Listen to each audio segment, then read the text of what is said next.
Palaglagin natin yan. Ayan pa. Guys, napakatibay oh. Tapos gawin natin nunchaku.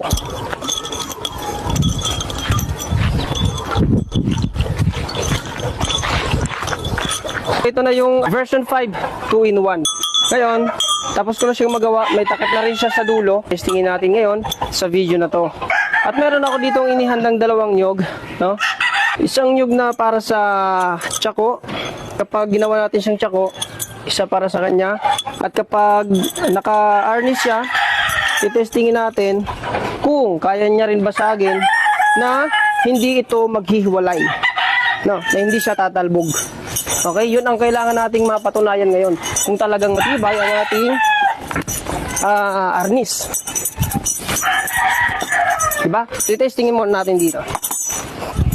Kasi syempre, kapag dinesting natin dito at naghiwalay dito, ibig sabihin, mahinang klase, di ba? So, kaya kailangan nating testingin muna dito sa gulong. Okay? Okay, so ngayon, testingin naman natin dito naman tayo sa, hindi. Stick pala muna. Testingin muna natin sa harness niya. Kaya kailangan mabasag natin to na hindi ito maghiwalay. Kasi titestingin natin ang thread natin dito. Titestingin natin yan kung gaano siya katibay. At bago natin i-costing kung magkano abutin ang presyo nito. Mic ba? Ulit. Nalaglag yung mic. Dito natin lagay sa gitna. Okay, buo ang nyog natin. Buo yung nyog. Tapos lagay natin dyan. Kailangan ito, hindi maghiwalay. At hindi rin syempre mababaliko. Para makita rin yung material natin na ginagamit ay hindi po yan pang pipitsugin. Okay?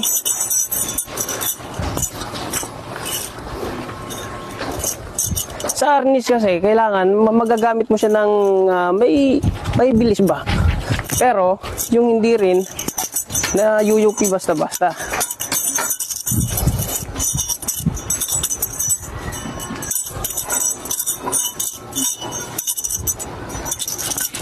Ito na. Banatan na natin. Tama na yung mga exhibition.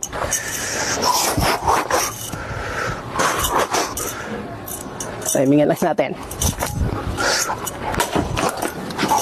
Okay, so pakita natin. Hindi siya naghiwalay guys. At wala rin kayong makikitang yupi. Silong natin para makita nila ng maayos. Wala rin yupi ang ating tubo. Dito lang. Kasi dito lang natin pinatamaan.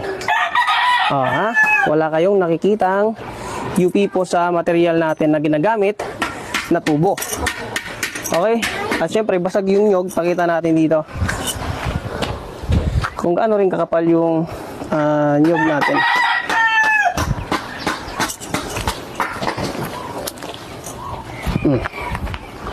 Makapal yung nyog natin guys. Makapal yung gilid niya. Pero kinaya ng harness natin. Ay ng ating version 5, 2-in-1.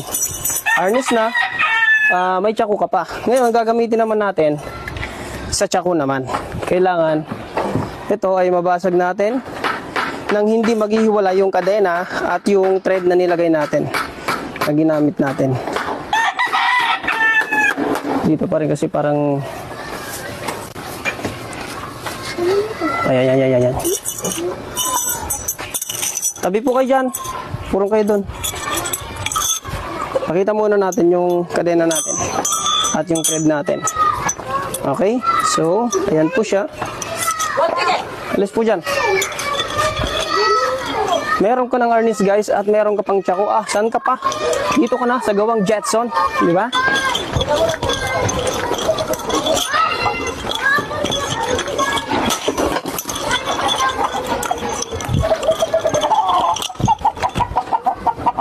Diba? Pakita natin kung merong nangyari. Diba? Same pa rin. Walang napigtas na kadena. At hindi pa rin nayupi ang ating tubo. Diba? ganun katiba yung materialis natin guys. At yung pagkagawa natin ng mga nonchako na ginagawa ko. Okay, yung materialis na ginagamit ko kasi guys, magagawa nyo siya sa freestyle at self-defense. Okay, so huwag na kayo magdalawang isip, kaya umorder na kayo. Meron tayong version 1, version 3, version 4, hanggang version 5, 2-in-1. Okay, tapos meron din tayong packet version, yung parang mini version ng version 3 natin, meron tayo niyan.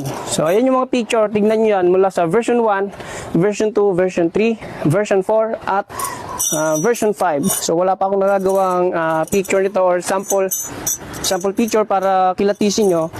Dito nyo na lang kilatisin. Oh, ano ba?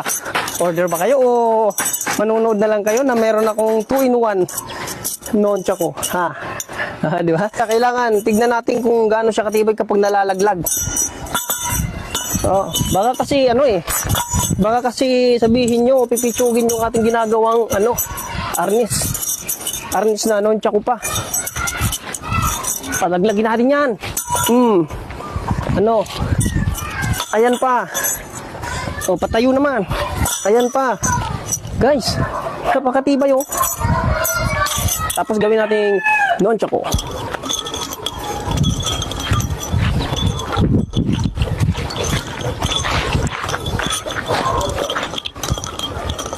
Sarap pa nito guys gamitin, no?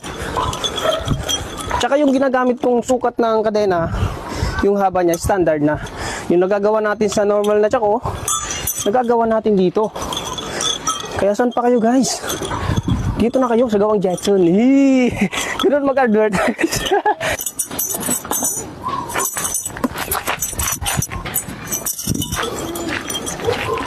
Para sa pagtatapos ng ating video.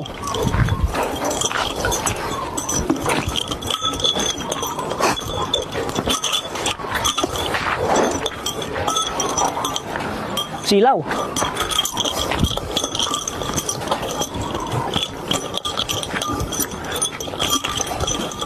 Oh, gamit mo na arnis, gamit mo pa nonchako.